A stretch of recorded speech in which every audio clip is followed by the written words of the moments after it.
Hola, curioso compañero Sapiens. Bienvenido a un espacio de calma y descubrimiento. Antes de comenzar nuestro viaje de hoy, tómate un momento para acomodarte. Respira hondo. Posiblemente notes que hoy la voz que te guía es un poco diferente. Hemos ajustado la narración para que sea aún más suave y relajante, diseñada específicamente para ayudarte a desconectar mejor. Me encantaría que me dijeras en los comentarios qué te parece este nuevo tono. Deja que el ruido del mundo moderno se desvanezca por unos minutos. Hoy no vamos a hablar de nuestro ruido, sino de un silencio profundo y antiguo. Vamos a viajar a través de 7 millones de años para investigar el mayor misterio forense de nuestra historia. Hubo un tiempo en que la Tierra era un hogar vibrante para muchas voces humanas diferentes, pero hoy solo queda la nuestra. Si utilizas estas historias largas y pausadas para relajarte o para dormir, considera suscribirte. Y tengo una curiosidad que me fascina. Cuéntame en los comentarios dónde estás y qué hora es en tu ciudad ahora mismo. Es increíble ver cómo estamos conectados a través del tiempo y el espacio, compartiendo este mismo momento de calma, ya sea al amanecer en un lado del mundo o en la profunda noche en otro. Ahora viajemos nosotros también atrás en el tiempo, al momento en que todo comenzó. ¿Por qué, al mirar a nuestro alrededor hoy, no vemos a ningún otro ser como nosotros? Si caminas por una calle concurrida o miras un mapa de la población mundial, verás una cifra asombrosa: 8.000 millones de personas, 8.000 millones de historias, de vidas, de sueños. Pero si miras con los ojos de un biólogo, verás algo inquietante, una soledad absoluta. Piénsalo un momento. Si fueras un oso, tendrías primos cercanos: el oso polar, el oso pardo, el panda, el oso negro. Si fueras un gran felino, compartirías el mundo con leones, tigres, leopardos y jaguares. Casi todos los animales viven en familias de especies relacionadas, pero nosotros no. Somos la única especie viva de nuestro género. No hay nadie más que se nos parezca, nadie con quien compartir nuestra peculiar forma de ver el mundo. A esto los científicos lo llaman soledad evolutiva. Es una anomalía estadística. La naturaleza odia el vacío y ama la diversidad. Sin embargo, en nuestro caso, ha dejado solo una rama intacta. Esta soledad no es normal. Es el resultado de una serie de eventos de eliminación. No siempre estuvimos solos. De hecho, durante la mayor parte de nuestra historia, compartir el planeta con otros humanos era la norma, no la excepción. Para entender este silencio actual, ese vacío que sentimos al mirar a la naturaleza y no ver nuestro reflejo, necesitamos volver al momento exacto en que el ruido comenzó. ¿La evolución humana fue realmente una marcha del macaco al hombre moderno? Seguramente has visto esa ilustración clásica en camisetas y libros de texto. A la izquierda, un chimpancé encorvado. En el medio, figuras que se van enderezando poco a poco. Y a la derecha, el humano moderno alto y orgulloso. Se llama la Marcha del Progreso. Es una imagen poderosa, fácil de entender y lamentablemente completamente equivocada. Esa imagen nos miente porque sugiere que la evolución tiene una meta, un destino final que somos nosotros, y que cada especie anterior fue solo un escalón defectuoso diseñado para ser reemplazado. Pero la naturaleza no trabaja con planos de arquitectura. La realidad es mucho más desordenada y fascinante. Los científicos prefieren usar el concepto de cladogénesis, que es una forma elegante de decir ramificación. Imagina, en lugar de una línea recta o una escalera, un arbusto denso, salvaje y caótico. Un arbusto con docenas de ramas que crecen al mismo tiempo en direcciones diferentes.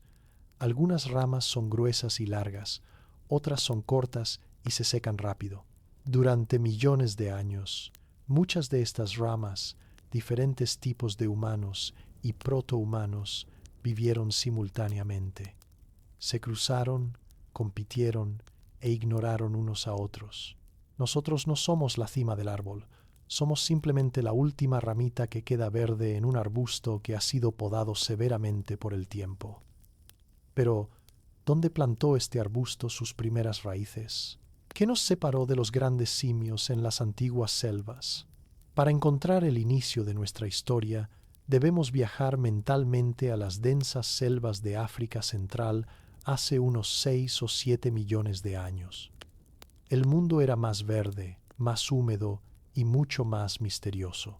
Aquí vivía una criatura que no era ni chimpancé ni humano, sino el abuelo de ambos.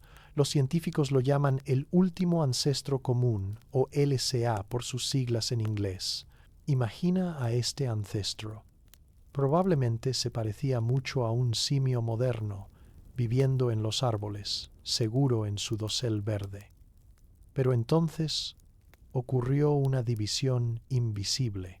Tal vez fue un grupo que quedó aislado por un río, o una población que se aventuró a los bordes del bosque. Lo cierto es que la genética comenzó a divergir. Una línea se quedó en la seguridad de la selva profunda y con el tiempo se convirtió en los chimpancés y bonobos que conocemos hoy. La otra línea, nuestra línea, tomó un camino diferente, quizás impulsada por cambios sutiles en el ambiente o por pura casualidad genética.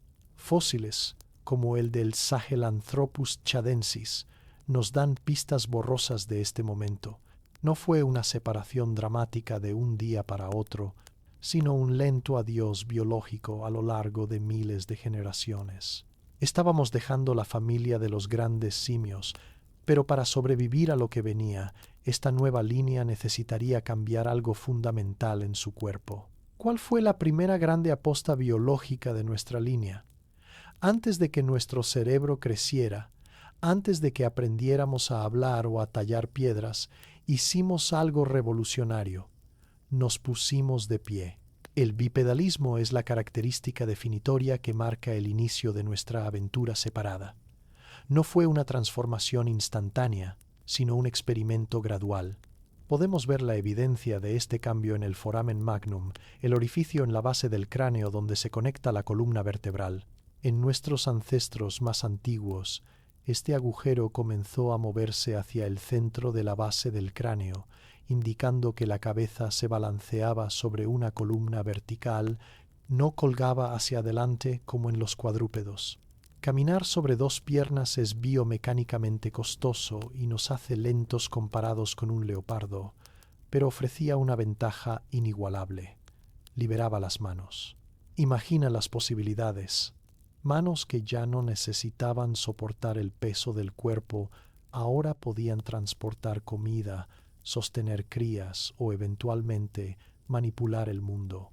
Fue un cambio de arquitectura corporal que preparó el escenario para todo lo que vendría después. Aunque sus cerebros seguían siendo pequeños, del tamaño de un pomelo, estos ancestros ya miraban el horizonte desde una altura diferente. Caminar era útil, sin duda, pero el ambiente estaba a punto de cambiar las reglas del juego de una manera brutal. ¿Cómo el clima de África forzó a nuestros ancestros a bajar de los árboles? La Tierra es un planeta inquieto, y hace unos pocos millones de años la geografía de África comenzó a transformarse violentamente. La formación del Gran Valle del Rift levantó montañas que bloquearon la humedad del océano. Las lluvias, que antes eran constantes, se volvieron caprichosas. Lentamente, como una marea que retrocede, las densas selvas tropicales comenzaron a encogerse. En su lugar se expandió un mar de hierba dorada, la sabana. Este nuevo mundo era un mosaico fragmentado de bosques-isla separados por vastas extensiones de campo abierto bajo un sol implacable. Para nuestros ancestros, esto fue una crisis existencial. La vida segura en los árboles ya no era sostenible porque los árboles estaban desapareciendo. La selección natural actuó con frialdad. Aquellos que se aferraron a los viejos bosques menguantes eventualmente se extinguieron o retrocedieron, pero aquellos que podían aventurarse en el suelo, que podían caminar largas distancias entre un parche de bosque y otro para buscar comida, tuvieron una oportunidad. El medio ambiente fragmentado favoreció a los caminantes. El gran secamiento no solo cambió el paisaje, obligó a nuestros antepasados a convertirse en exploradores. Y en este nuevo mundo peligroso, un pequeño homínido comenzó a destacar. ¿Quiénes fueron los primeros en dominar la sabana con éxito? Si pudiéramos viajar en el tiempo hace unos 2 millones de años a la región de Afar en Etiopía, nos encontraríamos con una figura pequeña, de poco más de 1 metro de altura, pero con una presencia monumental en nuestra historia. Australopithecus afarensis, la especie de la famosa Lucy. Los australopithecus representan el diseño de transición perfecto. Sus caderas y piernas nos dicen que caminaban erguidos con eficiencia. Las famosas huellas de la Etolí, preservadas en ceniza volcánica, muestran un paso muy humano, con el talón golpeando primero y el dedo gordo impulsando el movimiento. Sin embargo, si miraras sus brazos verías que eran largos y fuertes, y sus dedos curvos, ideales para trepar rápidamente a los árboles cuando un depredador se acercaba o para dormir seguros por la noche. Eran criaturas de 2 mundos, competentes en el suelo, pero aún atados a la seguridad de las ramas. Este diseño fue increíblemente exitoso. Los australopithecus y sus parientes prosperaron durante millones de años, mucho más tiempo del que nosotros, los Homo sapiens, hemos estado aquí. Sobrevivieron, se reprodujeron y poblaron el paisaje. Pero a pesar de su éxito, había un límite que no podían cruzar. Sus cerebros no crecían. ¿Qué es lo que los frenaba? ¿Qué impedía que el cerebro de estos ancestros creciera? Para entender por qué los australopithecus no construyeron civilizaciones, no debemos mirar sus cabezas, sino sus estómagos. El cerebro es un órgano extremadamente costoso. Es devorador de energía. En los humanos modernos, consume cerca del 20% de nuestra energía en reposo, a pesar de ser solo el 2% de nuestro peso. Los australopithecus eran esencialmente vegetarianos. Comían frutas, hojas, tubérculos y semillas. Procesar esta materia vegetal cruda requiere un sistema digestivo enorme y largo para fermentar y descomponer las fibras. Aquí entra en juego lo que los biólogos llaman la hipótesis del costo del tejido caro. El cuerpo tiene un presupuesto energético limitado. No puedes tener un intestino gigantesco, necesario para plantas, y un cerebro gigantesco al mismo tiempo. Simplemente no hay suficiente energía para ambos. Nuestros ancestros estaban atrapados en una trampa metabólica. Pasaban la mayor parte del día masticando y digiriendo comida de baja calidad energética. Para romper este techo de cristal energético y permitir que el cerebro se expandiera, necesitaban encontrar una fuente de calorías más densa y rápida de absorber. Necesitaban una revolución en el menú. Y esa revolución comenzaría con una idea afilada. ¿Qué invención cambió para siempre nuestra relación con la naturaleza? Hace aproximadamente 2,5 millones de años ocurrió un momento de claridad cognitiva que alteró el destino de la Tierra. Alguien en algún lugar de África Oriental se dio cuenta de que si golpeaba una piedra contra otra con el ángulo preciso, no solo obtenía polvo, sino una lasca afilada. Había nacido la tecnología olduyense. Estas herramientas no eran armas elegantes ni espadas. Eran simples trozos de roca con un filo cortante. Pero no subestimes su poder. Por primera vez, una criatura viva estaba creando algo que no existía en la naturaleza para resolver un problema. No estaban haciendo estas herramientas para cazar, al menos no al principio. Las usaban como una extensión de su cuerpo, una uña artificial indestructible. Con una piedra afilada, podían cortar la piel dura de un animal muerto que encontraran, algo que sus dientes planos y uñas romas no podían hacer. Podían afilar palos para cavar en busca de raíces más rápido. Esta simple acción de golpear una piedra contra otra fue la llave que abrió un cofre de recursos que antes estaba cerrado para ellos. Y dentro de ese cofre encontraron el combustible para el cerebro humano. ¿Cómo entró la carne en nuestra dieta antes de ser cazadores? Existe una visión romántica de nuestros ancestros como valientes cazadores enfrentándose a bestias gigantes. Pero la realidad temprana era mucho menos gloriosa y mucho más astuta. Antes de ser cazadores, fuimos carroñeros, los ladrones de la sabana. Imagínalo, un leopardo caza una gacela, come las partes blandas y se va. Luego llegan los buitres y las hienas. Finalmente llega nuestro ancestro. No queda carne en los huesos, pero queda algo más valioso escondido dentro, el tuétano. Con sus nuevas herramientas de piedra, estos homínidos podían romper los huesos largos y gruesos, accediendo a la médula ósea, una sustancia rica en grasas y calorías que ningún otro animal, excepto la hiena con su mandíbula trituradora, podía alcanzar. Esta grasa era una bomba de energía pura. Permitía obtener en pocos minutos las calorías que requerían horas de masticar hojas. Los arqueólogos han encontrado huesos antiguos con marcas de corte de herramientas de piedra superpuestas a las marcas de dientes de felinos, la prueba irrefutable de que llegábamos segundos a la mesa.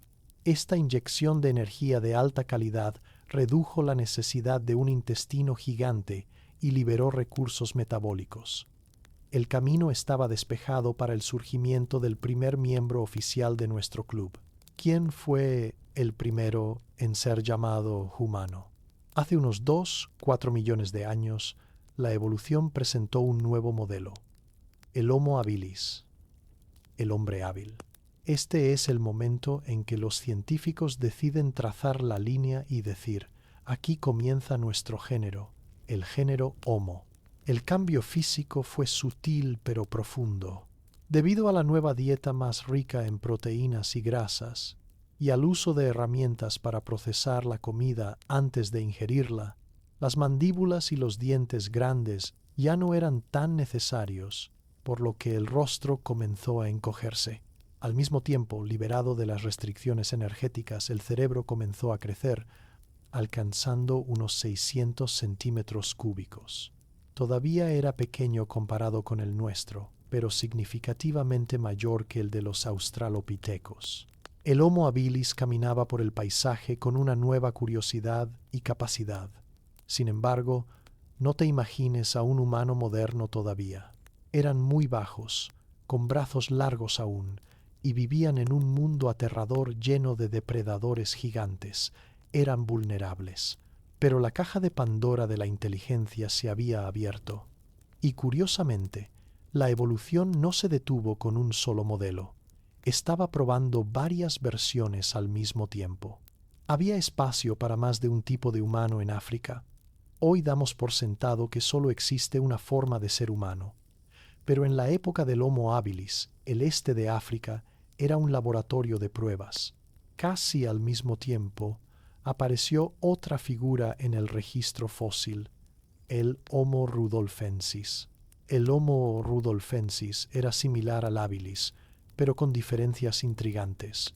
Un rostro más plano y ancho, y una capacidad craneal incluso mayor en algunos especímenes. Esto nos demuestra que el arbusto humano estaba floreciendo.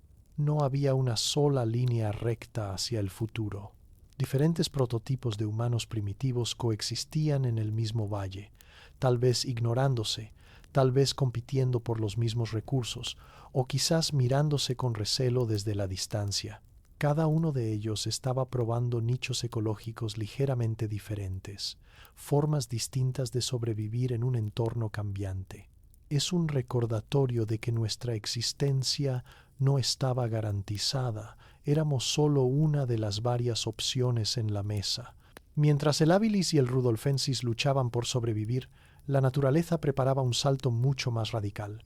Una nueva especie estaba por surgir, una que superaría a todas las anteriores en tamaño, ambición y alcance. ¿Quién fue el primer humano en tener un cuerpo como el nuestro? Hace unos 9 millones de años surgió el Homo ergaster, a menudo llamado Homo erectus en su versión asiática. Si te encontraras con uno de ellos a la luz del atardecer, verías una silueta inquietantemente familiar. A diferencia de los pequeños habilis, el erectus era alto, con proporciones corporales casi idénticas a las nuestras. El fósil del niño de Turkana nos revela un corredor nato. Sus piernas eran largas, diseñadas para zancadas eficientes. Habían perdido casi todo el pelo corporal, desarrollando una piel capaz de sudar profusamente. Esto fue una innovación termodinámica crucial. Podían correr y caminar bajo el sol del mediodía sin sobrecalentarse, mientras los leones y otros depredadores debían descansar en la sombra. El Homo erectus podía cazar por persistencia, agotando a sus presas. Su cerebro era aún más grande, acercándose a los 900 o 1000 cc. Eran criaturas sociales, fuertes y adaptables. Con este nuevo cuerpo, capaz de recorrer distancias enormes sin fatiga, las fronteras de su hogar ancestral comenzaron a parecerles pequeñas. África, el inmenso continente cuna, ya no era suficiente para contener su curiosidad o su necesidad de recursos. ¿Qué llevó al Homo erectus a dejar la cuna de la humanidad? A menudo imaginamos la migración como una expedición planificada, con líderes señalando hacia el horizonte, pero la primera salida de África, hace alrededor de 8 millones de años, no fue una aventura consciente, sino una expansión natural. El sitio arqueológico de Dmanisi, en la actual Georgia, nos ofrece pruebas asombrosas de estos primeros pioneros. Allí encontramos cráneos pequeños y herramientas primitivas a miles de kilómetros de África. ¿Por qué se fueron? Probablemente simplemente seguían a las manadas. A medida que las poblaciones crecían y los recursos locales fluctuaban, los grupos se movían 1 kilómetro más allá cada año. En el transcurso de siglos, ese kilómetro más se convirtió en continentes enteros. No sabían que estaban dejando África. Solo sabían que más allá de esa colina había agua y comida. Esta dispersión, conocida como Out of Africa I, fue monumental. Por primera vez, el género Homo se convertía en una especie intercontinental, adaptándose a climas y entornos que sus ancestros nunca soñaron. Y mientras se extendían por el mundo, llevaban consigo algo más que sus cuerpos. Llevaban una nueva tecnología en sus mentes. ¿Cuál fue la navaja suiza de la edad de piedra? Mientras el Homo erectus viajaba, su mente también evolucionaba. La vieja tecnología de simples lascas afiladas dio paso a algo que requería un nivel de planificación cognitiva totalmente nuevo, el hacha de mano achelense. Si tomas una piedra y la golpeas para obtener un filo, eso es oportunismo. Pero para crear un hacha de mano, necesitas visualizar la forma final dentro de la piedra bruta antes de dar el primer golpe. Tienes que imponer una forma mental, una lágrima simétrica sobre la materia física. Esto demuestra una capacidad de abstracción y planificación que el Homo habilis no tenía. Estas herramientas eran increíblemente versátiles. Servían para cortar carne, trabajar madera o cavar. La simetría y el cuidado con el que fueron hechas sugieren incluso un incipiente sentido estético. Durante más de 1 millón de años, esta fue la tecnología punta del planeta Tierra. Pero la herramienta más poderosa que el Homo erectus dominaría no estaba hecha de piedra. Era algo vivo, peligroso y brillante.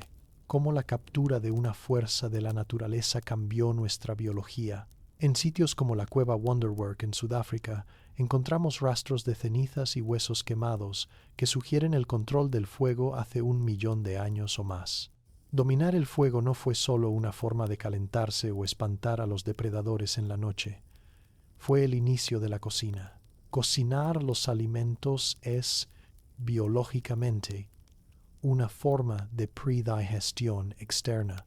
El calor descompone las fibras duras, gelatiniza el almidón y desnaturaliza las proteínas, haciendo que la comida sea mucho más fácil de masticar y digerir. Esto permitió que nuestros intestinos se redujeran aún más y liberó una cantidad masiva de energía extra. Esa energía excedente fue directa al cerebro. El fuego nos permitió tener cerebros que hoy consumen el 20% de nuestra energía. Además, el fuego creó el hogar. La fogata reunía al grupo, extendía el día, fomentaba la socialización y quizás las primeras historias contadas con gestos y sonidos simples. Con el fuego y el hacha, el Homo erectus estableció un reinado de estabilidad que duró más de 1 millón de años. Parecían invencibles. Entonces, ¿por qué desaparecieron? ¿Es posible tener demasiado éxito en la evolución? A menudo pensamos que la evolución es un cambio constante, una carrera frenética hacia la mejora. Pero el caso del Homo erectus nos enseña una lección diferente y paradójica. El éxito puede ser una trampa. Esta especie sobrevivió durante un asombroso periodo de 1,5 millones de años. Para que te hagas una idea, nosotros, los humanos modernos, llevamos aquí apenas una fracción de ese tiempo. Sin embargo, si examinas las herramientas de piedra que fabricaron al principio de su reinado y las comparas con las del final, notarás algo inquietante. Son casi idénticas. Durante cientos de miles de años no cambiaron su tecnología. Encontraron un nicho ecológico perfecto, una forma de vida que funcionaba tan bien que la presión para innovar desapareció. Se adaptaron al mundo tal como era, y mientras el mundo no cambiara drásticamente, ellos tampoco necesitaban hacerlo. Esta estabilidad, que parece una bendición, se convirtió en una forma de estancamiento evolutivo. Se volvieron conservadores, maestros de una sola forma de vivir. Mientras el Homo erectus mantenía el status quo en las vastas llanuras de Asia, satisfecho con su dominio, en su tierra natal, África, la evolución seguía inquieta. El clima africano, siempre cambiante, no permitía tal complacencia. Allí, en la cuna, se estaba forjando un nuevo ancestro que rompería ese molde estático. ¿Quién fue el padre de las especies humanas más avanzadas? Hace aproximadamente 600.000 años surgió una figura imponente en el escenario, el Homo heidelbergensis. A menudo olvidado en los libros de texto escolares, este es quizás uno de los personajes más importantes de nuestra historia familiar. Los paleoantropólogos lo ven como el Golias de la evolución. El heidelbergensis era una criatura formidable. Tenía un cerebro grande, casi del tamaño del nuestro, y un cuerpo construido para la potencia bruta. Eran cazadores eficaces que ya usaban lanzas con puntas de piedra y controlaban el fuego con maestría. Pero su verdadera importancia radica en su posición en el árbol genealógico. Ellos son el último ancestro común que compartimos con los neandertales. Imagínalo como el abuelo que conecta dos ramas que están a punto de separarse. Esta especie no se quedó quieta. Al igual que sus predecesores, el heidelbergensis sintió el impulso de moverse. Poblaciones de esta especie comenzaron a expandirse, saliendo de África y adentrándose en Europa y Asia occidental. Y fue este movimiento el que selló el destino de la humanidad. Al separarse geográficamente, estas poblaciones dejaron de intercambiar genes.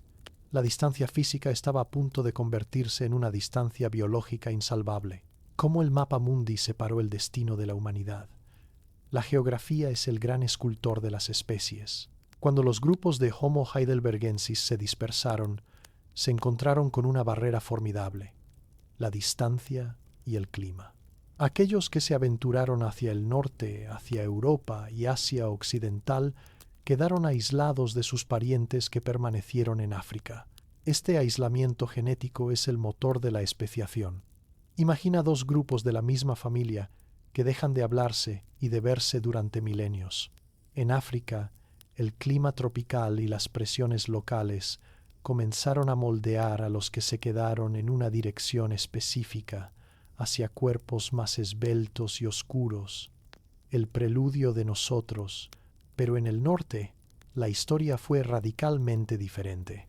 Los pioneros que llegaron a Europa se encontraron con un mundo que se estaba enfriando rápidamente. Las mutaciones genéticas que favorecían la supervivencia en el calor ya no servían. Generación tras generación, La selección natural empezó a favorecer nuevas características, acumulando cambios que los alejaban cada vez más de sus primos africanos. El mapa había dividido a la humanidad en dos caminos divergentes, y aquellos que fueron al norte estaban a punto de enfrentarse a la prueba más dura de la Tierra. ¿Qué sucedía en Europa mientras África se secaba? Mientras África experimentaba ciclos de sequía y lluvia, el hemisferio norte entraba en una era de hielo brutal. Durante el Pleistoceno, los glaciares avanzaron desde el polo, cubriendo gran parte de Europa bajo capas de hielo de kilómetros de espesor. El paisaje no era el de los bosques templados que conocemos hoy, sino una tundra esteparia, similar a la actual Siberia, barrida por vientos gélidos.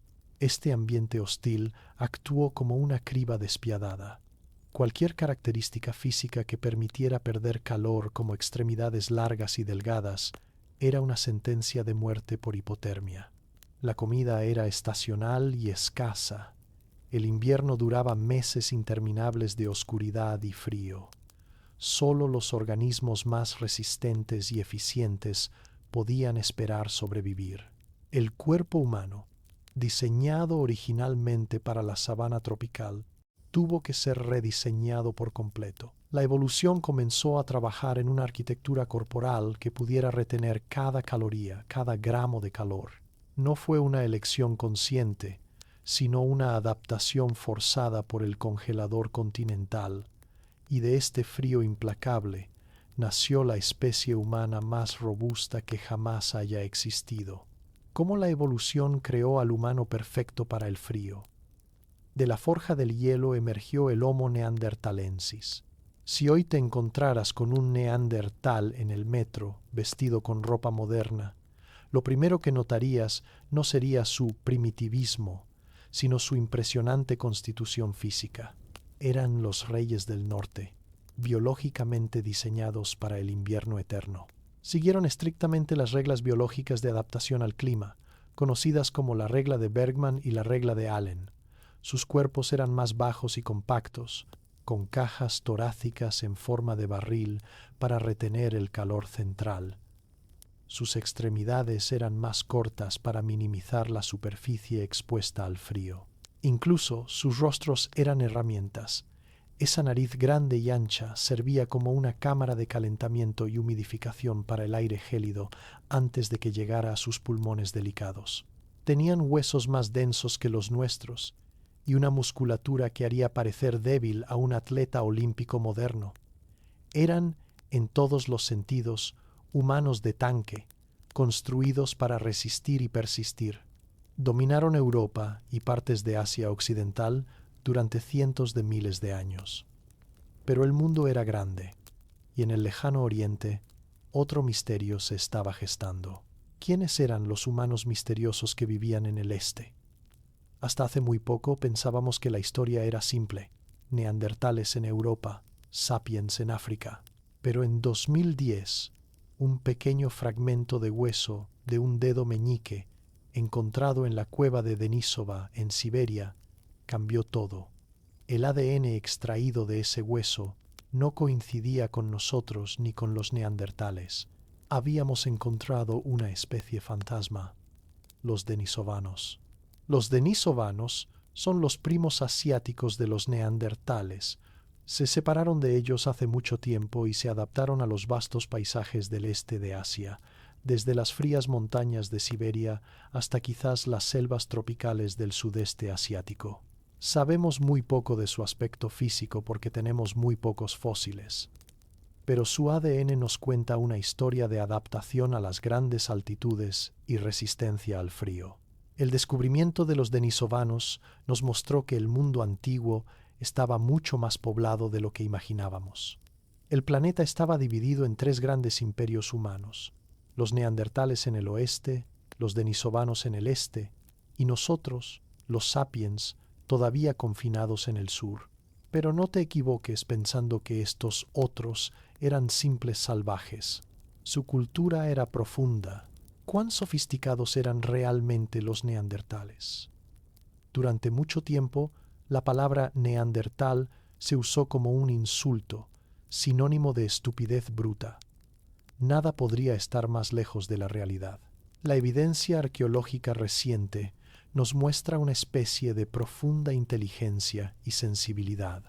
Tenían una cultura compleja conocida como musteriense. Los neandertales fabricaban herramientas de piedra sofisticadas. Usaban betún, un tipo de adhesivo natural difícil de procesar, para pegar puntas de piedra a lanzas de madera. Una proeza de ingeniería química. Curtían pieles para hacer ropa que les permitiera sobrevivir al frío. Y lo más conmovedor, cuidaban de los suyos. Hemos encontrado esqueletos de neandertales ancianos con heridas graves y discapacidades que sobrevivieron años gracias a la ayuda de su grupo. Esto implica compasión, lazos sociales fuertes y una forma de amor. Incluso hay evidencias de que enterraban a sus muertos y usaban pigmentos ocre, sugiriendo el inicio del pensamiento simbólico. No eran hombres de las cavernas gruñendo, eran humanos alternativos, con sus propias tradiciones y conocimientos. Pero si eran tan capaces e inteligentes, ¿cuál fue su talón de Aquiles? ¿Cuánto costaba mantener un cuerpo neandertal vivo? Ser un neandertal tenía un precio biológico altísimo. Ese cuerpo musculoso, denso y adaptado al frío, junto con un cerebro que era incluso más grande que el nuestro en promedio, funcionaba como un motor de alto rendimiento que consumía combustible a una velocidad vertiginosa. Los científicos estiman que un neandertal necesitaba entre 4.000 y 5.000 calorías al día solo para mantenerse funcional. Para ponerlo en perspectiva, eso es casi el doble de lo que necesita un humano moderno activo.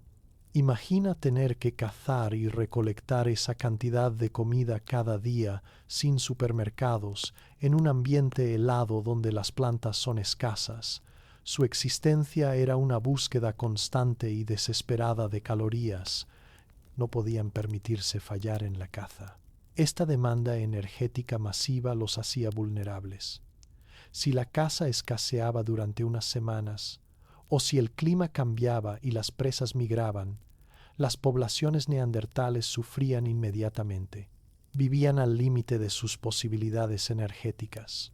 Y esta necesidad de grandes cantidades de carne moldeó su forma de cazar, que era, por necesidad, peligrosamente íntima y arriesgada. ¿Cómo enfrentaban los neandertales a la megafauna? Los neandertales no mataban a distancia.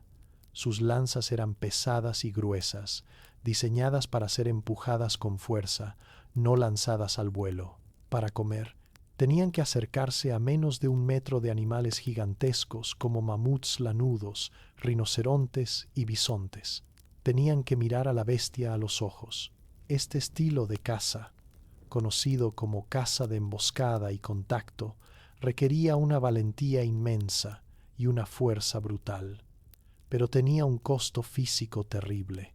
Cuando los paleoantropólogos analizan los patrones de fracturas en los huesos de los neandertales, encuentran lesiones muy específicas, huesos rotos en la cabeza, el cuello y el torso.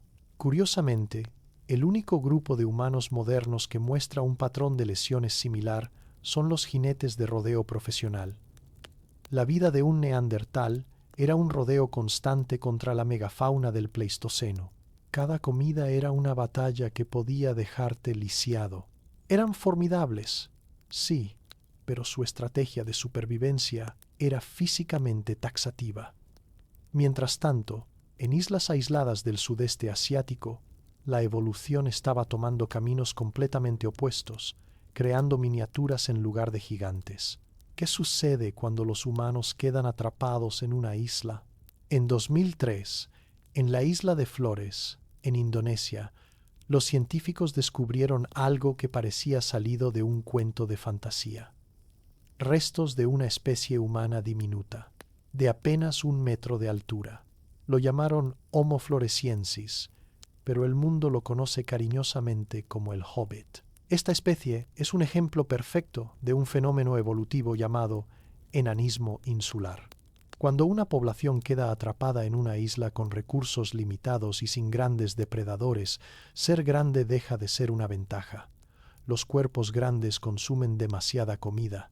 La evolución, siempre pragmática, comienza a seleccionar individuos más pequeños que necesitan menos energía para sobrevivir. Durante cientos de miles de años, estos pequeños humanos vivieron aislados, fabricando herramientas y cazando elefantes enanos y ratas gigantes. A pesar de tener un cerebro del tamaño de un chimpancé, eran capaces de comportamientos complejos. Su existencia nos prueba la plasticidad asombrosa del género Homo. Pero Flores no era la única isla que guardaba secretos. ¿Cuántas otras experiencias aisladas existieron? El descubrimiento del Hobbit no fue una anomalía única. Más recientemente, en la isla de Luzón, en Filipinas, se encontraron dientes y huesos de otra especie distinta, el Homo luzonensis. Al igual que en Flores, el aislamiento geográfico creó una versión única de la humanidad. El Homo luzonensis es un rompecabezas anatómico. Sus dientes son una mezcla extraña de características modernas y primitivas, y los huesos de sus pies y manos se parecen curiosamente a los de los Australopithecus, sugiriendo que tal vez conservaban la capacidad de trepar a los árboles. Esto nos indica que la migración hacia Asia fue mucho más compleja y antigua de lo que pensábamos. Asia, con sus vastos archipiélagos y barreras naturales, funcionó como un laboratorio de especiación, permitiendo que diferentes experimentos humanos florecieran en soledad. El arbusto humano estaba en su apogeo de diversidad. Había gigantes en el norte, enanos en las islas y misteriosos denisóvanos en las montañas. ¿Hubo más? Probablemente. ¿Qué nos dicen los huesos de Homo naledi sobre el cerebro? De vuelta en África, en el sistema de cuevas Rising Star, se descubrió otra sorpresa reciente, el Homo naledi. Esta especie desafía todo lo que creíamos saber sobre la evolución cerebral. Tenían cerebros pequeños, apenas mayores que los de un australopiteco, pero sus manos y muñecas eran muy humanas, capaces de manipular herramientas con precisión.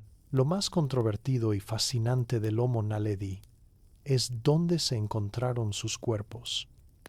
En cámaras profundas y de difícil acceso, lo que ha llevado a algunos científicos a sugerir que podrían haber depositado deliberadamente a sus muertos allí. Si esto es cierto, significaría que una criatura con un cerebro del tamaño de una naranja tenía un concepto de la muerte y posiblemente rituales funerarios. Esto cuestiona la idea de que se necesita un cerebro gigante para tener comportamientos complejos o humanos. Tal vez la inteligencia emocional y social es más antigua y profunda que la inteligencia tecnológica. Mientras todas estas especies florecían en sus respectivos rincones del mundo, nuestra propia línea, los ancestros directos del Sapiens, se enfrentaba a su momento más oscuro en África. ¿Qué pasó con los ancestros del Sapiens hace 300.000 años? Mientras el mundo estaba lleno de diversidad humana, en África el clima comenzó a oscilar violentamente. Hubo periodos de megasequías que convirtieron vastas zonas verdes en desiertos áridos, seguidos de periodos de humedad intensa. El ambiente era impredecible y caótico. Estas condiciones extremas pusieron a nuestros ancestros directos contra las cuerdas. Las fuentes de agua desaparecían, las presas morían y los grupos humanos se fragmentaban. Fue una época de inestabilidad ecológica profunda. Pero en la evolución, el caos es a menudo el motor de la innovación. Para sobrevivir en un mundo que cambiaba cada pocas generaciones, no bastaba con ser fuerte o resistente al frío, había que ser inteligente y flexible. La presión selectiva se enfocó en el órgano que mejor permite la adaptabilidad, el cerebro. Fue en este crisol de estrés ambiental donde comenzaron a aparecer los primeros rostros que reconoceríamos como propios. ¿Dónde y cuándo apareció el primer Homo sapiens? Olvídate de la idea de un jardín del Edén en un punto específico. Los hallazgos en Jebel Irhoud, Marruecos, datados en 300.000 años, nos muestran que el origen de nuestra especie fue un proceso panafricano. Estos fósiles son los miembros más antiguos conocidos de nuestro clan, el Homo sapiens. Si miraras a uno de estos primeros sapiens a la cara, te verías a ti mismo. Su rostro era plano, sin las cejas prominentes de los neandertales o del heidelbergensis. Sin embargo, si miraras su cabeza de perfil, notarías la diferencia. Su cráneo era alargado, como un balón de fútbol americano, no redondo como el nuestro. Esto significa que, aunque físicamente ya parecíamos modernos, nuestro cerebro todavía no estaba configurado exactamente como hoy. Teníamos el hardware, pero quizás el software aún estaba en desarrollo. Existíamos biológicamente, pero mentalmente, tal vez todavía no éramos completamente nosotros. Y justo cuando empezábamos a emerger, el universo casi nos borra del mapa. ¿Cuán cerca estuvimos de la extinción total? Hay un hecho aterrador escondido en nuestro ADN. Los seres humanos tenemos una diversidad genética ridículamente baja. 2 chimpancés de la misma selva tienen más diferencias genéticas entre sí que 2 humanos nacidos en extremos opuestos del planeta. ¿Por qué? Porque en algún momento casi desaparecimos. Los científicos llaman a esto un cuello de botella. Hace unos 70.000 años, aunque las fechas y causas exactas como la erupción del supervolcán Toba se debaten, la población humana mundial se desplomó. Se estima que quedamos reducidos a unos pocos miles de individuos reproductores, tal vez incluso menos. Cabríamos todos en un estadio de fútbol moderno. Estuvimos al borde del abismo, a un paso de unirnos al club de las especies extintas. Todos los humanos vivos hoy somos descendientes de ese pequeño grupo de supervivientes tenaces. Somos en esencia una familia de clones inmensamente expandida, pero paradójicamente este roce con la muerte pudo haber sido el catalizador que necesitábamos. La presión extrema forzó una selección rápida y brutal. ¿Qué cambió en el cerebro sapiens sin cambiar su tamaño? Después del cuello de botella, algo fundamental cambió en nuestra anatomía interna. El registro fósil muestra que nuestros cráneos se volvieron más redondos, más globulares. Esta globularización permitió la expansión de 2 áreas cerebrales críticas, el lóbulo parietal y el lóbulo prefrontal. No es que nuestro cerebro se hiciera más grande que el de los neandertales, de hecho es un poco más pequeño, sino que se reorganizó. Estas áreas están asociadas con la atención, la planificación a largo plazo, la memoria de trabajo y, crucialmente, el pensamiento simbólico. Empezamos a ser capaces de conectar ideas que antes estaban separadas. Podíamos pensar en el pasado y proyectar el futuro con una claridad nueva. Esta nueva mente reorganizada estaba lista para producir algo que ninguna otra criatura en la Tierra había poseído jamás, una herramienta invisible pero más poderosa que cualquier hacha de mano. ¿Cuál fue nuestra arma secreta invisible? Muchos animales se comunican. Los neandertales seguramente hablaban, pero el Homo sapiens desarrolló algo único, un lenguaje complejo y recursivo. Gracias a cambios en nuestra anatomía vocal y quizás a mutaciones en genes como el FOXP2, pudimos empezar a emitir una gama de sonidos rápida y precisa. Pero lo importante no es cómo hablábamos, sino qué decíamos. Podíamos describir cosas que no estaban presentes. Hay un león detrás de esa colina. Mañana iremos al río. Y más importante aún, podíamos hablar de cosas que no existen físicamente. Espíritus, leyes, planes futuros, mitos. Esta capacidad de compartir información detallada y de crear ficciones compartidas nos permitió cooperar en grupos mucho más grandes y flexibles.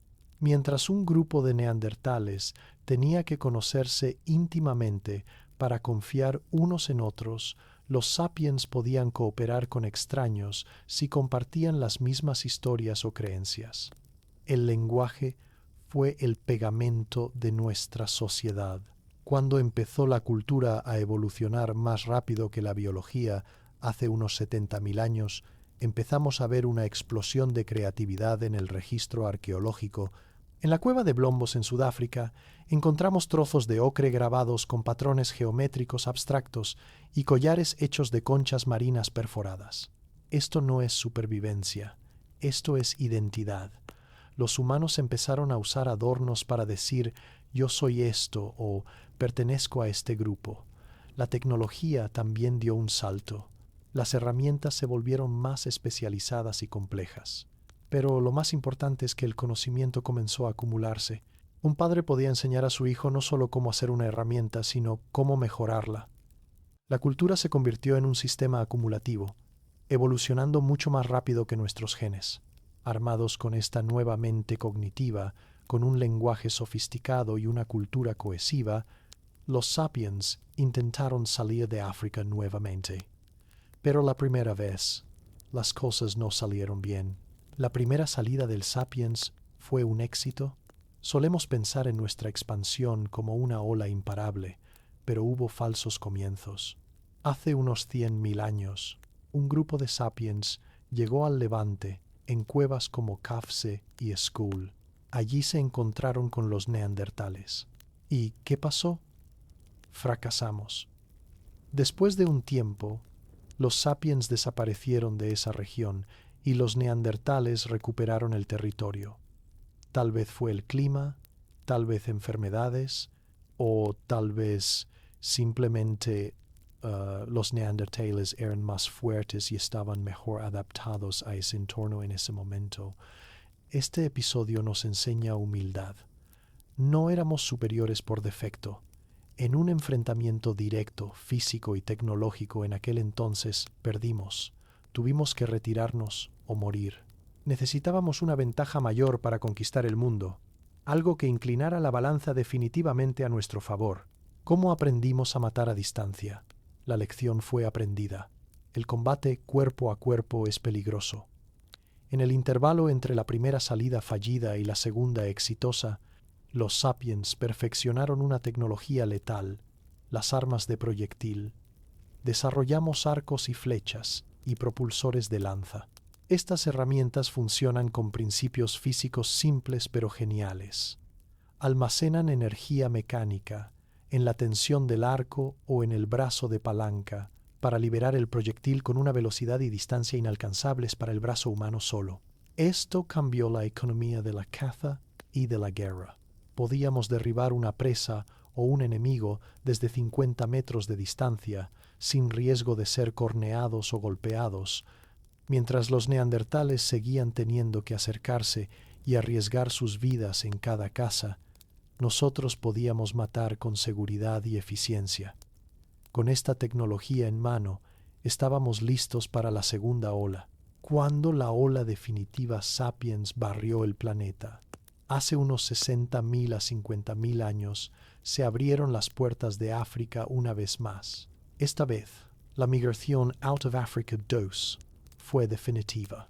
Impulsados quizás por cambios climáticos o presiones demográficas, grupos de sapiens cruzaron el estrecho de Bab el-Mandeb hacia la península arábiga y de ahí al resto del mundo.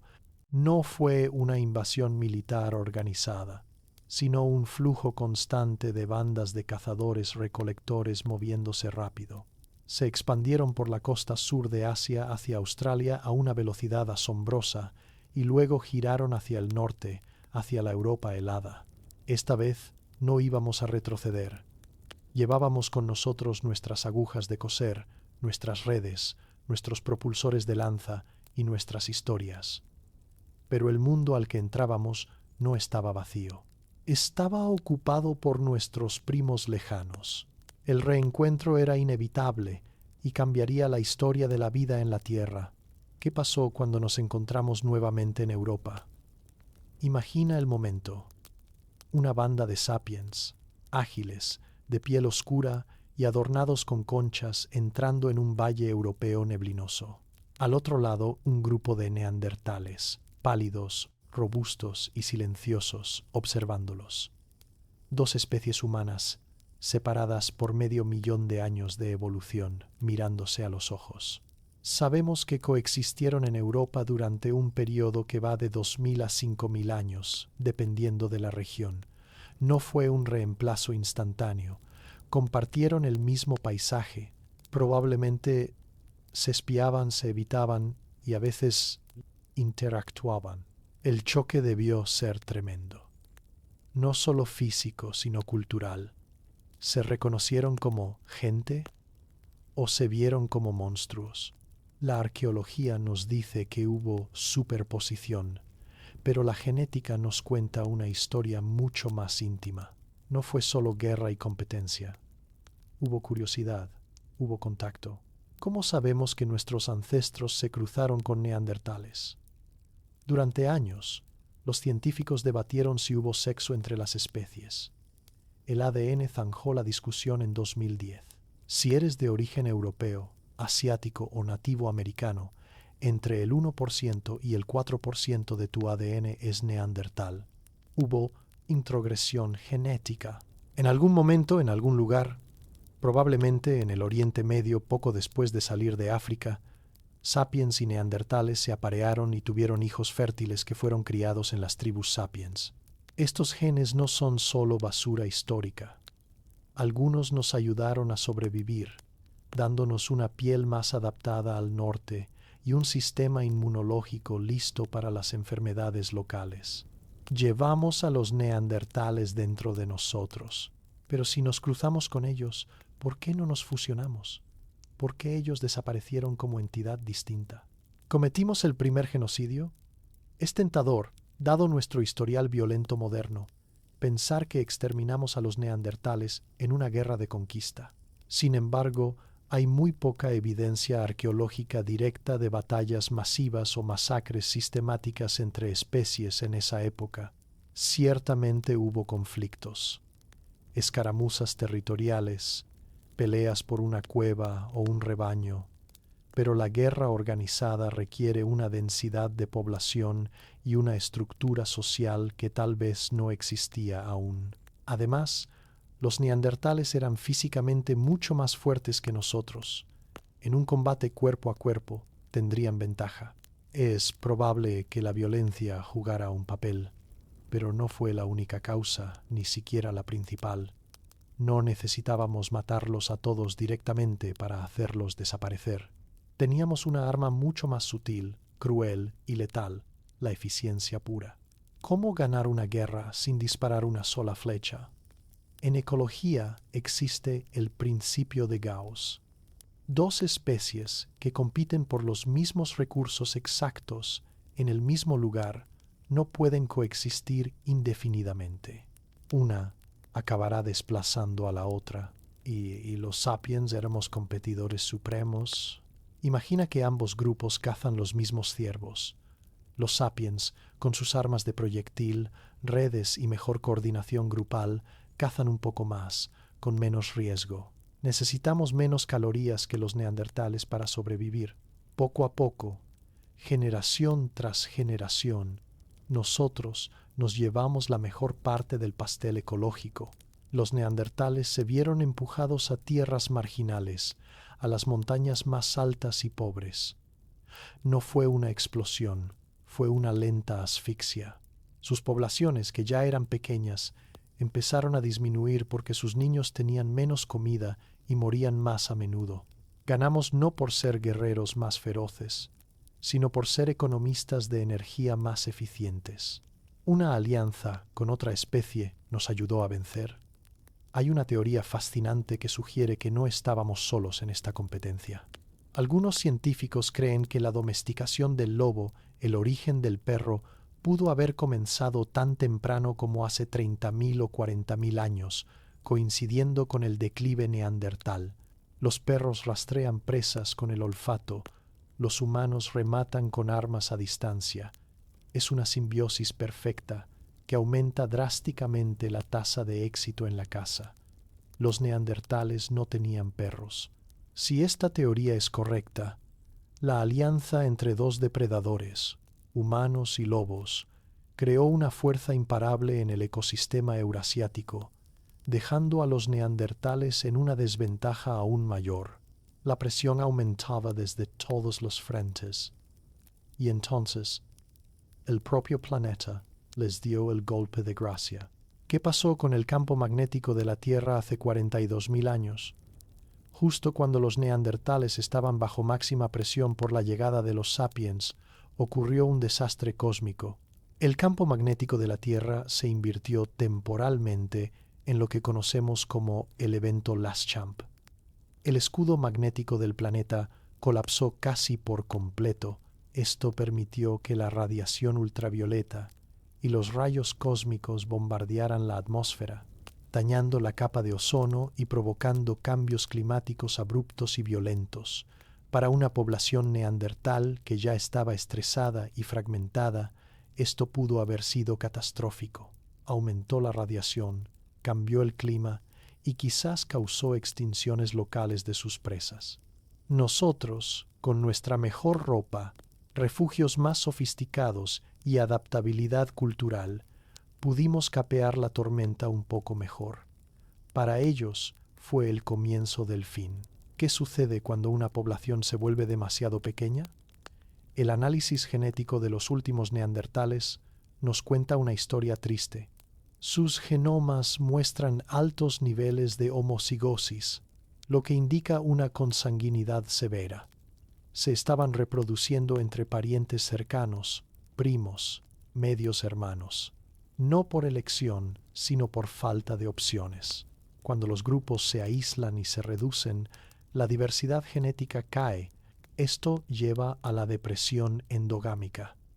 Se acumulan mutaciones dañinas, el sistema inmunológico se debilita y, lo peor de todo, la fertilidad disminuye. Las mujeres neandertales tenían cada vez más dificultades para llevar embarazos a término. Estaban atrapados en un vórtice de extinción. Incluso sin guerras ni competencia, su biología interna estaba colapsando. Eran muertos vivientes genéticos mucho antes de que el último individuo respirara por última vez. ¿Dónde se apagó su llama? Los últimos rastros de los neandertales se encuentran en el sur de la península ibérica, en lugares como la cueva de Gorham en Gibraltar. Allí, mirando hacia el mar y hacia África, vivieron los últimos grupos hace unos 28.000 o 24.000 años. Es una imagen poderosa y melancólica. Un mundo que una vez fue suyo ahora estaba lleno de extraños ruidosos y ágiles. Sus fuegos se fueron apagando uno a uno. Eventualmente, hubo un último neandertal, alguien que murió sin ver a otro de su especie. Con su muerte, una forma entera de ser humano, una forma de pensar y sentir que había durado cientos de miles de años, desapareció de la faz de la Tierra. Europa era nuestra. Pero, ¿qué pasó en Asia? ¿Por qué los denisovanos desaparecieron más rápido? En el este, la historia de los denisovanos parece haber seguido un camino similar, pero tal vez más acelerado. El registro fósil es escaso, pero la genética nos dice que las poblaciones actuales de Melanesia, Papúa Nueva Guinea y aborígenes australianos tienen un alto porcentaje de ADN denisovano. Esto sugiere que cuando los sapiens llegaron al sudeste asiático hubo un cruce significativo. Es posible que los denisovanos fueran asimilados por las oleadas masivas de sapiens, o que sus poblaciones colapsaran rápidamente ante las enfermedades o la competencia. Uno a uno, los competidores caían. El arbusto de la humanidad, que una vez fue frondoso y diverso, estaba siendo podado hasta dejar una sola rama central. El silencio genético se estaba extendiendo por el globo, y pronto estaríamos completamente solos. ¿Qué sucedió cuando llegamos a las islas de Indonesia? La expansión del Homo sapiens no se detuvo en los continentes. Nuestra curiosidad y tecnología naval incipiente nos llevaron a cruzar las líneas de Wallace, esas barreras de aguas profundas que separaban Asia de las islas de Oceanía. Al llegar a lugares como Flores o Luzón, hace unos 50.000 años, entramos en mundos perdidos que habían evolucionado en aislamiento durante milenios. La coincidencia en las fechas es escalofriante. Poco después de que aparecen los primeros rastros de humanos modernos en estas islas, los registros fósiles del Homo floresiensis y del Homo luzonensis se desvanecen. No hay evidencia de una guerra, pero la historia ecológica es clara. Los ecosistemas insulares son frágiles. La llegada de un superdepredador nuevo y versátil como nosotros suele ser fatal para las especies endémicas. Quizás competimos por las mismas presas limitadas. Quizás trajimos enfermedades nuevas. O quizás simplemente ocupamos su espacio. La tragedia de estas islas es que albergaban experimentos únicos de la humanidad, formas de ser que no existían en ningún otro lugar del universo y se apagaron casi al instante de nuestro contacto. No solo desaparecieron otros humanos, monstruos de leyenda también cayeron. ¿Somos asesinos en serie ecológicos? Donde quiera que el Homo sapiens pisaba por primera vez, los gigantes caían. En Australia, poco después de nuestra llegada, desaparecieron marsupiales del tamaño de rinocerontes y lagartos gigantes. En Europa y Asia, los mamuts y rinocerontes lanudos comenzaron su declive final. En América, más tarde, perezosos gigantes y tigres dientes de sable se esfumaron. Existe un debate científico sobre cuánto fue culpa del clima y cuánto fue nuestra culpa, pero la correlación temporal es innegable. No necesitábamos matar a todos los animales para extinguirlos. Bastaba con matar a unos pocos adultos clave o quemar sus hábitats para alterar el equilibrio. Usábamos el fuego para remodelar paisajes enteros, convirtiendo bosques en pastizales para facilitar la caza. Éramos una fuerza de la naturaleza nueva, una especie invasora global. Al eliminar a la megafauna, no solo obtuvimos carne, alteramos la estructura misma de la biosfera. Sin los grandes herbívoros para podar la vegetación o fertilizar el suelo, los ecosistemas cambiaron para siempre. Con la competencia humana eliminada y los monstruos domados, empezamos a mirar hacia adentro. ¿Qué nos dicen las cuevas pintadas sobre nuestra alma? En la oscuridad de cuevas como Lascaux, Chauvet o Altamira, ocurrió algo mágico. Por primera vez, una especie comenzó a proyectar sus sueños en la pared. El arte rupestre no era decoración de interiores, no vivían en esas profundidades. Era una tecnología espiritual. Imagina el proceso: arrastrarse cientos de metros en la oscuridad total, con solo una antorcha de grasa animal para pintar bisontes, caballos y leones con un realismo asombroso. Los científicos creen que esto era magia simpática, pintar la caza para asegurar el éxito, o rituales chamánicos para conectar con el espíritu de los animales. Esto nos revela una mente capaz de vivir en dos mundos, el físico y el imaginario. La capacidad de crear símbolos y arte unió a las tribus sapiens de una manera que la fuerza bruta nunca podría. El arte nos dio una identidad compartida, una razón para cooperar más allá del parentesco. La capacidad de soñar juntos nos hizo invencibles. Cómo una herramienta minúscula conquistó el Ártico. A veces, la tecnología más poderosa no es la más grande, sino la más pequeña. Hace unos 30.000 años inventamos la aguja con ojo. Parece trivial hoy, pero fue una revolución aeroespacial para la época. Permitió crear ropa ajustada, cosida en capas y pantalones impermeables. Los neandertales se cubrían con pieles, como capas, lo cual dejaba escapar el calor. Nosotros creamos microclimas personales. Con ropa cosida y ajustada, podíamos sellar el calor corporal, lo que nos permitió aventurarnos en el Ártico profundo, en lugares donde la temperatura bajaba a 40 grados, zonas donde ningún otro homínido había podido sobrevivir jamás. Esta tecnología de la costura transformó el ambiente hostil en un hogar habitable. Nos convertimos en astronautas del hielo, llevando nuestra atmósfera tropical con nosotros dentro de nuestras parcas. Y gracias a esto, pudimos acercarnos al borde del mundo conocido, donde un puente de tierra nos esperaba. ¿Cómo entramos en las Américas? Durante el pico de la última edad de hielo, Tanta agua estaba atrapada en los glaciares que el nivel del mar bajó drásticamente. El estrecho de Bering, que hoy separa Rusia de Alaska, se convirtió en un puente de tierra seco y vasto llamado Beringia. No era un puente estrecho, sino un subcontinente entero de estepa herbácea. Cazadores sapiens, siguiendo manadas de mamuts y caribúes, entraron en este territorio sin saber que estaban cruzando a un nuevo mundo. Durante miles de años vivieron allí, aislados, hasta que el hielo se derritió y abrió corredores hacia el sur. Entrar en las Américas fue el acto final de nuestra expansión territorial. Encontraron 2 continentes enteros, desde Alaska hasta la Tierra del Fuego, completamente vacíos de otros humanos.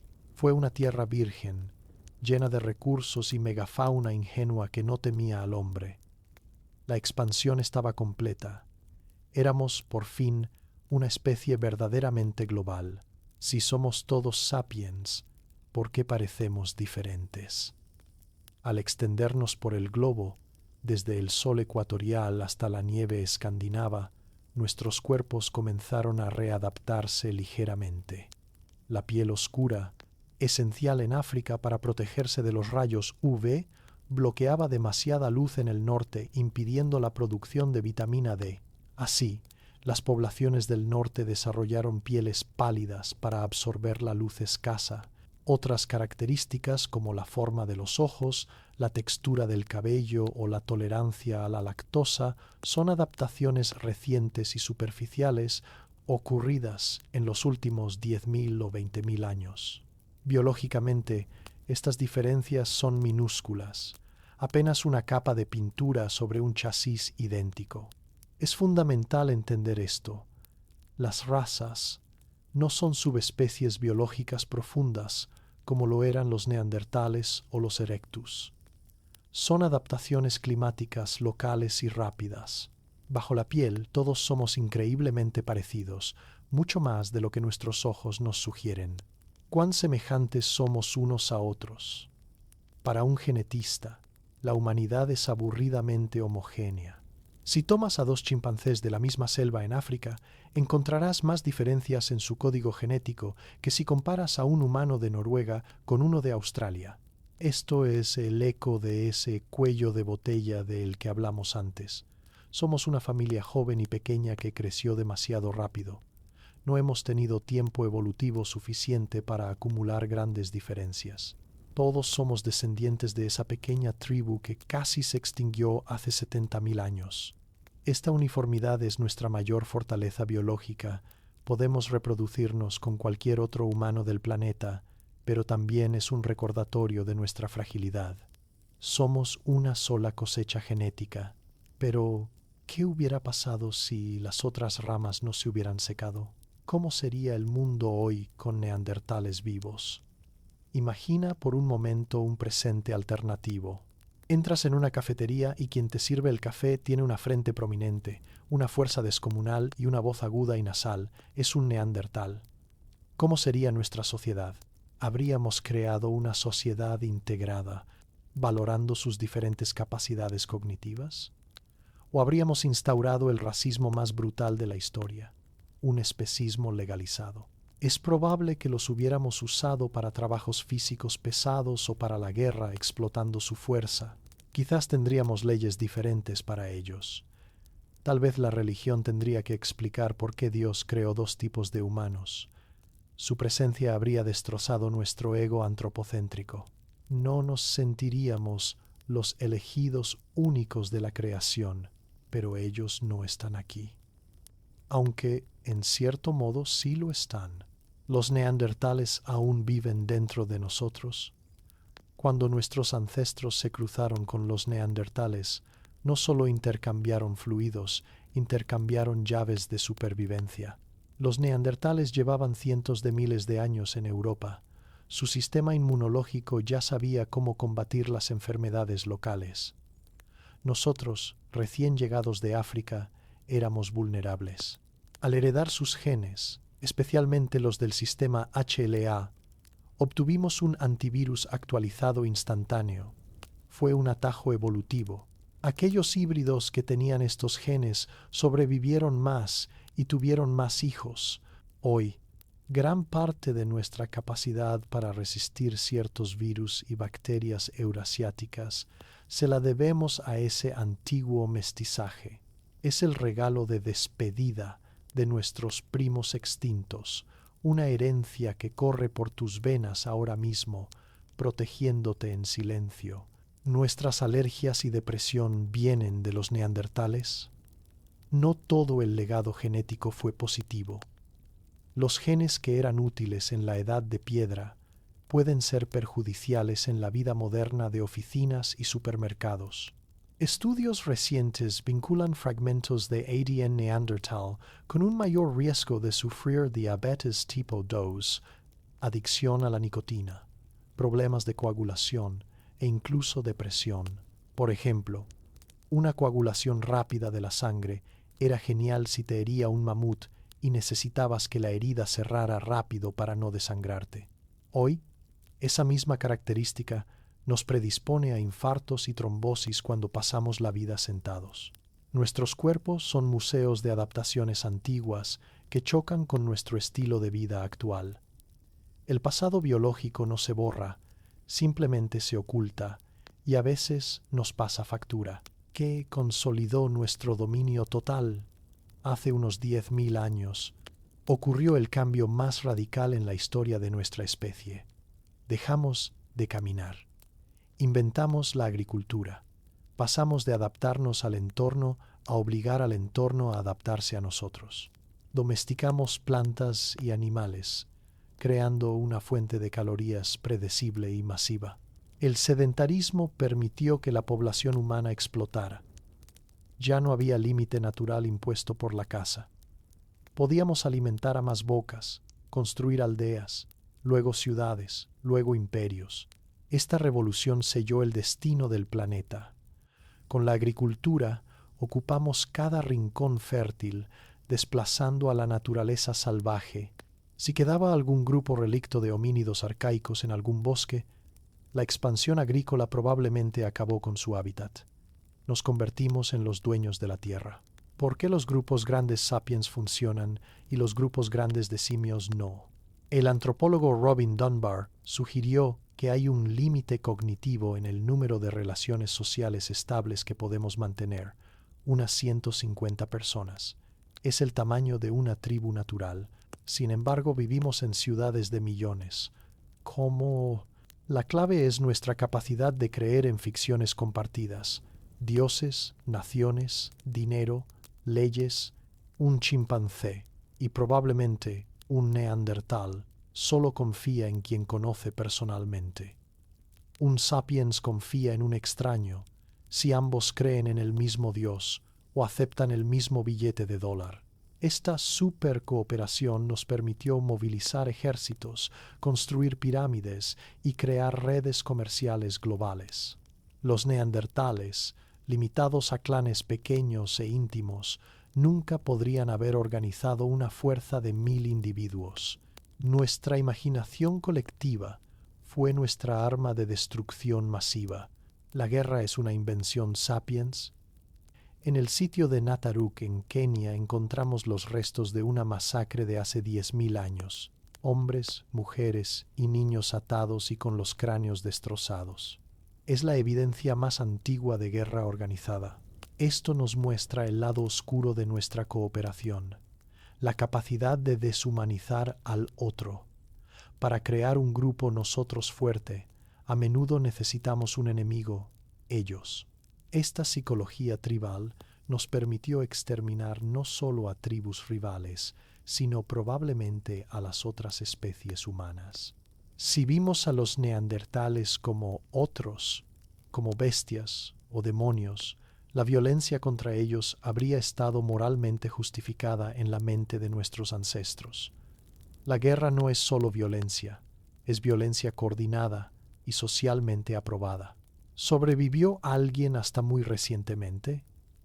En China, en la cueva del Ciervo Rojo, se encontraron fósiles que datan de hace apenas 14.000 o hasta 11.000 años. Estos huesos muestran una mezcla extraña de rasgos modernos y arcaicos. Podrían ser los últimos descendientes de los denisovanos o una población híbrida tardía. Si esto se confirma, significaría que compartimos el planeta con otros hasta el amanecer de la agricultura. Justo cuando estábamos empezando a construir templos, todavía había primos lejanos en los bosques de Asia.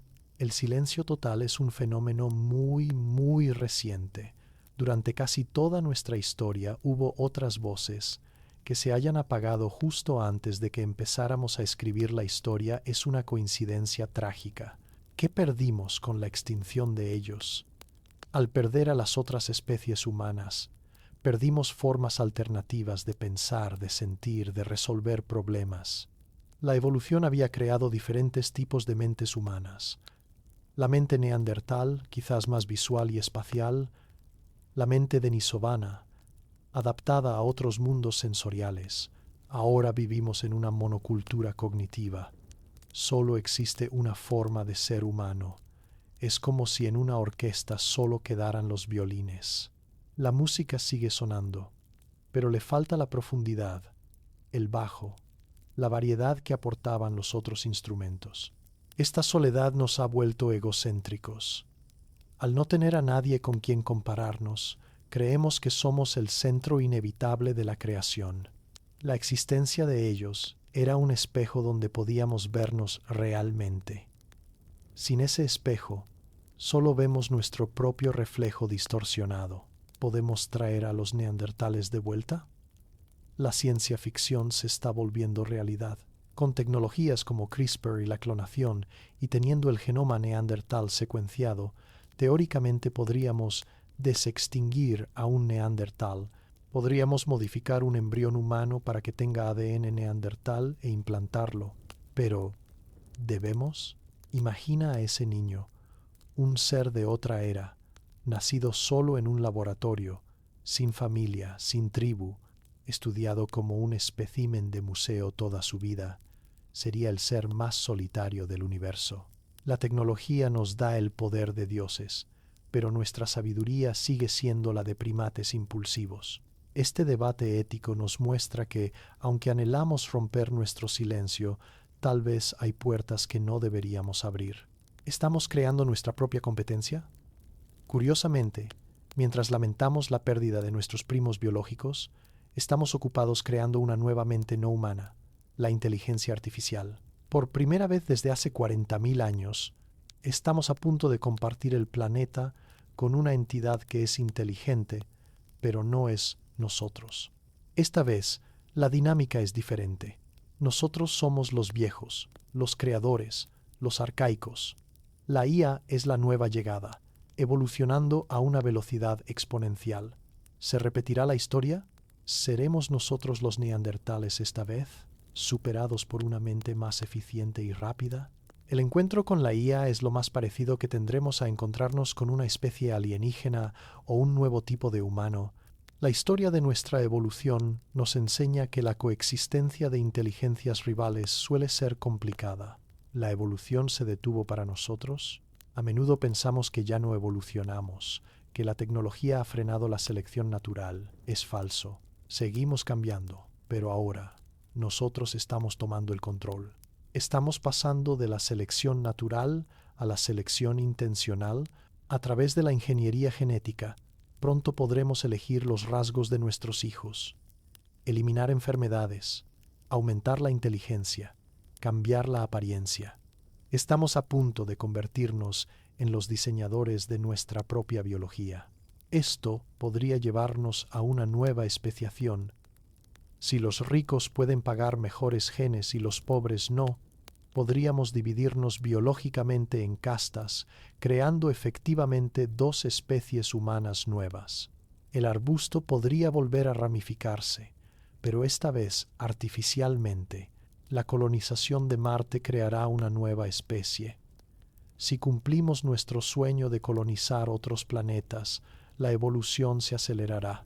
Un grupo de humanos viviendo en Marte, con 1/3 de la gravedad terrestre y alta radiación, cambiará rápidamente. Sus huesos se alargarán, sus músculos cambiarán, sus ojos podrían adaptarse a otra luz. Si dejan de reproducirse con los terrícolas durante suficientes siglos, se convertirán en una especie nueva, Homo sapiens o Homo martis. La soledad evolutiva que vivimos hoy podría ser solo un paréntesis temporal. El futuro de la humanidad podría ser, una vez más, un arbusto diverso de especies posthumanas dispersas por las estrellas. ¿Recuerdas al habilis? Hagamos una pausa para mirar atrás. Recuerda al pequeño Homo habilis golpeando dos piedras en la sabana. Él nos enseñó que la biología no es destino. Con una simple piedra afilada, rompió la barrera energética que limitaba nuestro cerebro. Él encendió la chispa. Sin su ingenio tosco, nunca habríamos empezado este viaje. Él es la raíz de nuestra destreza técnica. ¿Recuerdas al Erectus? Recuerda al incansable Homo erectus, caminando erguido hacia el horizonte desconocido. Él nos dio el cuerpo humano, la capacidad de correr, de sudar y de conquistar distancias. Él domó el fuego y creó el concepto de hogar. Nos enseñó a no temer a la oscuridad y a explorar más allá de los límites de nuestro mapa. Él es la raíz de nuestra audacia. ¿Recuerdas al Neandertal? Y recuerda al robusto Neandertal sobreviviendo en el hielo. Él nos enseñó que la humanidad puede tener muchas formas. Nos mostró la resistencia, el cuidado por los enfermos y la profundidad de vivir en un mundo difícil. No fue un fracaso, fue un triunfo que duró cientos de miles de años. Él es la raíz de nuestra resistencia y, en parte, de nuestra propia sangre. ¿Cuánto de nuestro éxito fue pura suerte? Al final del día, debemos admitir algo incómodo. Estamos aquí en gran parte por azar. Si el clima hubiera cambiado de otra manera hace 50.000 años, si el volcán Toba hubiera sido un poco más potente, quizás los sapiens se habrían extinguido y los neandertales estarían hoy filmando documentales sobre esos extraños humanos africanos que fallaron. La evolución no garantiza que gane el mejor, solo el que mejor encaja en ese momento preciso. Sobrevivimos por los pelos. Esta comprensión debería llenarnos de una profunda humildad, no de arrogancia. ¿Cuál es el precio psiquiátrico de nuestra inteligencia? Nuestra mente única tiene un costo. Somos la única especie que sufre de esquizofrenia, trastornos bipolares y suicidio en tasas significativas. Parece que los mismos genes que nos permiten la creatividad desbordante y las asociaciones libres también nos predisponen a la inestabilidad mental. Caminamos por una línea muy fina entre la genialidad y la locura. La complejidad de nuestro cerebro lo hace frágil. Es el precio de tener una mente que puede imaginar mundos que no existen. A veces, esos mundos nos atrapan. ¿El éxito biológico se volvió una plaga? Hace 70.000 años éramos una especie en peligro de extinción. Hoy somos una fuerza geológica. Hemos entrado en el Antropoceno. Nuestra biomasa supera la de todos los mamíferos salvajes combinados. El éxito biológico se mide en números, y en eso hemos ganado. Pero este éxito se ha convertido en un cáncer para el planeta que nos sustenta. Estamos consumiendo los recursos que sustentaron a todos los Homo durante millones de años en apenas unos siglos. La pregunta es, ¿puede nuestro éxito ser nuestra propia trampa? ¿Estamos solos causando el silencio del resto de la naturaleza? Ya no solo silenciamos a otros humanos, estamos presidiendo la sexta extinción masiva. Anfibios, aves, insectos y mamíferos desaparecen a un ritmo alarmante. Estamos podando el árbol de la vida con la misma eficiencia con la que desplazamos a los neandertales. El patrón se repite, pero a una escala suicida. Al destruir la red de la vida, estamos serruchando la rama sobre la que estamos sentados. La soledad se está volviendo cada vez más profunda. Pronto podríamos estar solos en un planeta de asfalto y animales de granja. ¿Por qué cuidamos de perros pero matamos lobos? Tenemos una psicología extraña. Somos capaces de una empatía infinita y de una crueldad infinita. Todo depende de si consideramos al otro como de los nuestros o de los otros. Esta herencia tribal, que nos ayudó a sobrevivir compitiendo contra otros homínidos, es ahora nuestro mayor peligro global. Necesitamos expandir nuestro círculo de empatía para incluir no solo a toda la humanidad, sino a la biosfera entera. Debemos hackear nuestra propia programación evolutiva.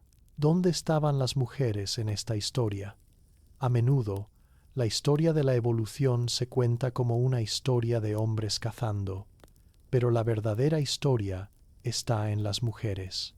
La hipótesis de la abuela sugiere que la menopausia evolucionó para que las mujeres mayores pudieran ayudar a alimentar a los nietos, permitiendo que las madres tuvieran más hijos. Fueron las recolectoras las que aportaban la mayoría de las calorías diarias estables. Fue la red social femenina la que mantuvo la cohesión del grupo y la transmisión del lenguaje a los niños. Sin ellas, los grandes cazadores no habrían durado una generación. ¿Por qué tardamos tanto en crecer? Un potro camina minutos después de nacer. Un humano tarda un año. Nacemos prematuros biológicamente porque nuestros cerebros son tan grandes que no cabrían por el canal de parto si esperáramos más. Esta neotenia nos hace vulnerables, pero es nuestro secreto. Al terminar de formar nuestro cerebro fuera del útero, permitimos que la cultura, y no solo la genética, moldee nuestra mente. Somos esponjas de aprendizaje durante décadas. Somos aprendices perpetuos, y eso nos permite adaptarnos a cualquier cosa. ¿Existe el gen de la exploración? Los científicos han identificado una variante del receptor de dopamina, el DRD4-7R, asociado con la búsqueda de novedad y el riesgo. Es más común en poblaciones que migraron largas distancias. Tenemos una inquietud química. No podemos quedarnos quietos. Esa comezón nos llevó fuera de África, nos llevó a la Luna y nos llevará a Marte. Es una bendición y una maldición. Nunca estamos satisfechos con el aquí. Siempre queremos el más allá. Fue esa inquietud la que nos empujó a donde los neandertales nunca fueron. ¿Cómo leemos la historia sin huesos? Hoy, la ciencia ha avanzado tanto que ya no necesitamos encontrar un esqueleto para saber quién vivió en una cueva. Podemos extraer ADN directamente de la tierra, de la suciedad del suelo de la cueva. La paleogenética nos está revelando fantasmas que no tienen rostro ni nombre, linajes humanos que existieron y de los que no tenemos ni un solo diente. El suelo que pisamos está lleno de información. La historia se está reescribiendo ahora mismo. ¿Hay ADN misterioso en africanos modernos? Estudios genéticos recientes en poblaciones de África Occidental han encontrado rastros de ADN de una especie arcaica desconocida. Esto significa que nuestros ancestros se cruzaron con otros humanos misteriosos en África hasta hace muy poco tiempo. El arbusto africano era mucho más denso de lo que creíamos. La historia de la evolución humana no terminó cuando salimos de África. Continuó hirviendo y mezclándose en el continente madre hasta ayer mismo. ¿Es resiliente nuestra complejidad actual? El Homo erectus sobrevivió 5 millones de años con una tecnología simple y robusta. Nosotros llevamos unos pocos miles de años con una civilización hipercompleja. La teoría de sistemas nos dice que cuanto más complejo es un sistema, más frágil es ante el colapso. Si hoy cortáramos la electricidad y el Internet, ¿cuántos de nosotros sabríamos sobrevivir? Hemos externalizado nuestra supervivencia a un sistema global. Somos individualmente más inútiles que un neandertal, aunque colectivamente seamos dioses. Esa es nuestra gran vulnerabilidad. ¿Qué nos enseña su extinción sobre el cambio climático? Los neandertales eran inteligentes, fuertes y estaban bien adaptados. Y aún así, desaparecieron cuando su mundo cambió demasiado rápido. Es una advertencia escrita en piedra. La inteligencia no es un escudo mágico contra la extinción. Si alteramos nuestro clima más rápido de lo que podemos adaptar nuestra infraestructura y agricultura, sufriremos el mismo destino. No somos inmunes a las leyes de la termodinámica y la ecología. ¿Qué vemos cuando miramos una reconstrucción de Neandertal? Cuando miras a los ojos de una buena reconstrucción de un Neandertal, sientes algo extraño, el valle inquietante. Se parecen demasiado a nosotros, pero hay algo diferente. Esa sensación es el reconocimiento de una hermandad perdida. Eran humanos, sentían dolor, amaban a sus hijos, temían a la muerte. Al mirarlos, deberíamos sentir empatía, no superioridad. Ellos son la prueba de que hubo otras formas de amar y vivir en este planeta. Al final, ¿qué es ser humano? Durante este viaje, hemos visto que humano no es una etiqueta exclusiva del Homo sapiens. Humano es un género, una familia amplia. Los erectus eran humanos. Los neandertales eran humanos. Los hobbits eran humanos. Hemos secuestrado la palabra para nosotros solos, pero la realidad es que somos simplemente la versión que quedó de guardia. Ser humano es una experiencia plural que hemos reducido a singular. ¿Cómo rompemos el silencio hoy? Aunque sus voces físicas se apagaron, hoy estamos rompiendo ese silencio a través de la ciencia. Cada vez que secuenciamos su genoma, cada vez que descubrimos una herramienta suya, les permitimos hablar de nuevo. Viven en nuestras bibliotecas, en nuestros museos y, lo más importante, viven en cada célula de tu cuerpo que lleva su legado genético. Mientras recordemos su historia, el silencio no es total. ¿Fue todo esto inevitable? El biólogo Stephen Jay Gould propuso el experimento de rebobinar la cinta de la vida. Si volviéramos al inicio y dejáramos correr la historia de nuevo, ¿apareceríamos nosotros? Probablemente no. Tal vez los neandertales habrían desarrollado Internet. Tal vez los dinosaurios inteligentes dominarían la Tierra. Nuestra existencia es una casualidad cósmica maravillosa e improbable. Somos un accidente feliz, no el destino del universo. ¿Qué debemos al mundo como única especie consciente restante? Hay una ética en ser el último superviviente. Pasamos de ser los conquistadores del mundo a ser sus guardianes de facto. Si somos la única voz consciente que queda para hablar por la tierra, tenemos el deber de proteger la sinfonía de la vida que aún suena. No podemos traer de vuelta a los neandertales, pero podemos evitar que los elefantes, las ballenas y los grandes simios sigan su camino hacia el olvido. Esa es nuestra deuda con el pasado. ¿Hacia dónde va el Homo sapiens ahora? Estamos en el umbral de una transición. La fusión con la tecnología, la inteligencia artificial y la edición genética sugiere que el Homo sapiens, tal como lo conocemos, está llegando a su fin. No por extinción, sino por transformación. La próxima gran transición evolutiva no será biológica, será tecnológica. Quizás, dentro de 1000 años, nuestros descendientes nos miren a nosotros como nosotros miramos a los australopitecos, ancestros pintorescos y limitados que dieron el primer paso. ¿Dónde empezamos y dónde estamos?